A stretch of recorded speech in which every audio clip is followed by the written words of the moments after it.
Olá, bem-vindos. Meu nome é Rafael Rick e eu estou aqui para analisar com vocês a obra do William Russo, Composing Music. Certo? Então, nós paramos aqui na página 51, último parágrafo, e vamos adentrar o subtema das formas visuais da melodia. Um capítulo que eu particularmente gostei muito e achei bem interessante. Vamos lá então. Fazer um gráfico da melodia é muito útil, pois revela algo sobre a forma da melodia. No seguinte gráfico, na próxima página, é possível ver a melodia do exemplo G. Então observa. Observa a complexidade do gráfico, é um gráfico complexo, mas se você for ler e analisar, ele acaba se tornando fácil de entender. Certo? O parágrafo lá embaixo diz: uma boa melodia geralmente tem uma curva ascendente e uma descendente. Em outras palavras, a nota mais alta ocorre pouco depois da metade. A curva ascendente é mais importante que a curva descendente. Ambas as curvas ocorrem de maneira gradual, e você irá perceber que existem pequenas curvas dentro de uma curva principal. Certo? Isso será melhor ilustrado nas próximas páginas, com outros tipos de gráfico.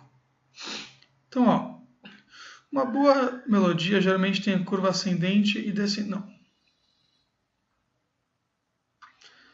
Então, ó, essas são observações genéricas sobre a melodia. Vamos ver. Nem todas as melodias se adequam a essas observações, ok?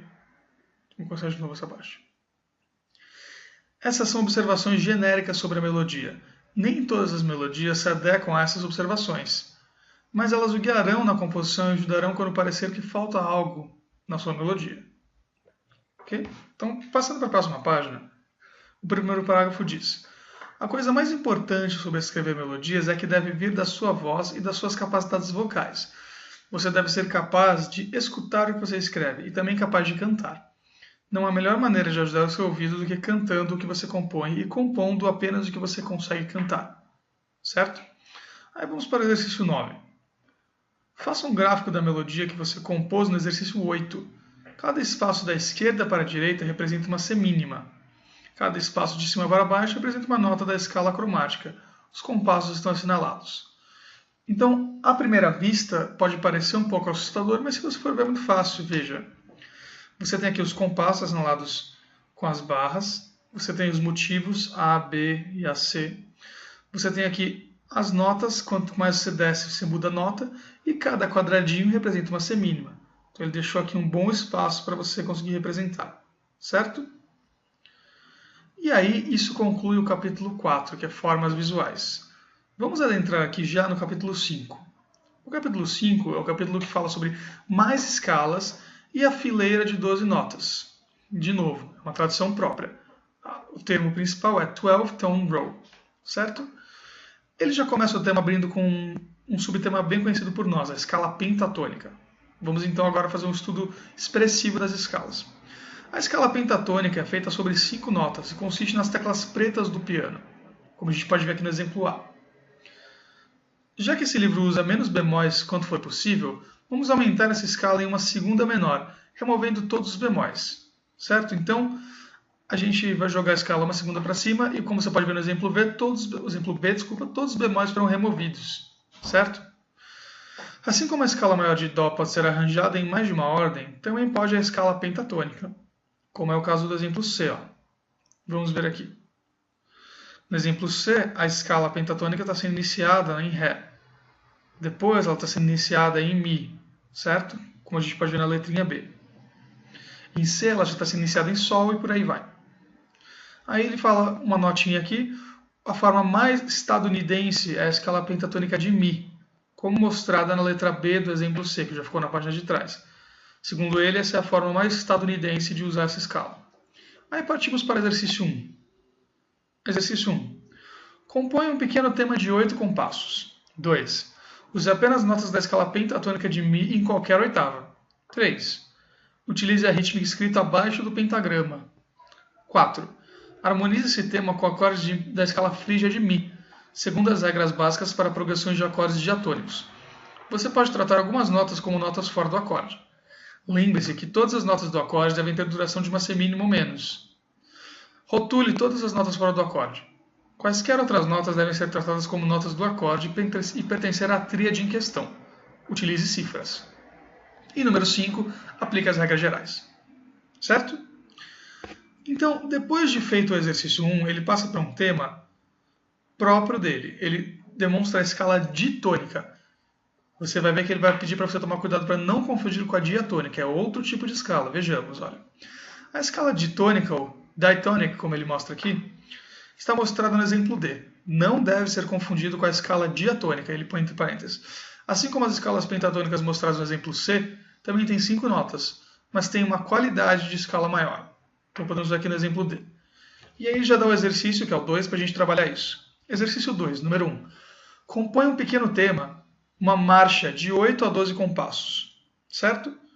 Vamos passar aqui para o número 2. Use apenas as notas da escala diatônica, a escala ditônica, não confundir, a escala ditônica de Dó em qualquer oitava.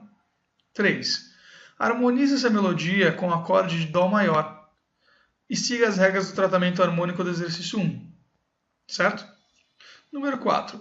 Construa uma rítmica de um compasso e utilize no exercício. Ok, então essa escala, a escala ditônica, não muito comum, não deve ser confundida com a diatônica. O próximo subtema é uma escala inventada por ele. Então a gente vê aqui, Dó Lixian, uma escala inventada. Esse é o nome do subtema, certo? Essa escala, ela consiste no quê? Ele dá uma introduçãozinha para falar sobre ela.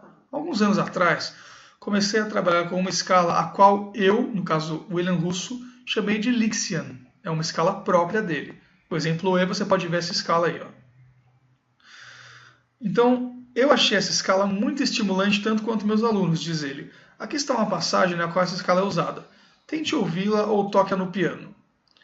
Quando a gente pode ver no exemplo F. Esse exemplo F ele é construído sobre a escala Lixian de Dó, a escala própria de William Russo, certo? E aqui podemos ver o exercício 3. Exercício 3 diz o seguinte. Número 1. Compõe um pequeno tema de 6 a 10 compassos, usando apenas notas da escala Lixian de Dó. Certifique-se de usar todas as notas da escala para que você possa representá-la de maneira clara. Em outras palavras, para que não deixe cair em outro tipo de escala. Número 2. As notas abaixo do pentagrama podem ser tocadas por qualquer instrumento de percussão, certo? Já que não tem altura definida, ok? Ou também por palmas. Número 3. Certifique-se de alinhar essas notas com a melodia para tanto as notas de baixo como as de cima sejam tocadas simultaneamente. E número 4.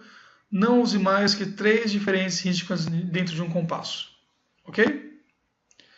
Muito bom. Então, esse foi o nosso exercício 3. Não.